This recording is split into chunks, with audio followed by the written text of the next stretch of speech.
Nung umupo na ako bilang presidente, nakita ko ang estimate namin halos 6.5 million na ang kakulangan ng pabahay dito sa buong Pilipinas.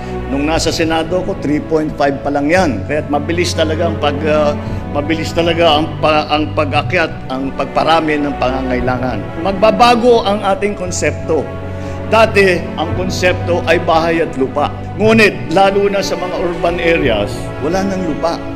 Mahirap na makahanap ng lupa. At siguro, mas efficient, gagawa tayo ng mid-rise na tinatawag. Ngunit ngayon, dahil mahirap na, siguro baka pataasin pa natin. Baka pwede na natin itaas hanggang high-rise na. Ngunit pinag-aaralan natin to, siguro case-to-case ito. Ngunit ang importante rito ay kaya ang tawag ay hindi Department of Housing. Ang tawag ay Department of Human Settlements. Dahil ang bawat na itatayo ay hindi lamang bahay ang itatayo.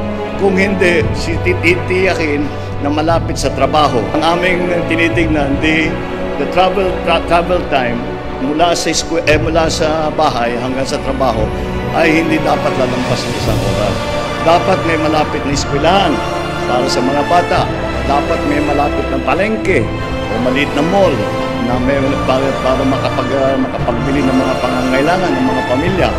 Lahat ito ay pinagsasabay-sabay. Kaya human settlements ang mga tinatayo natin.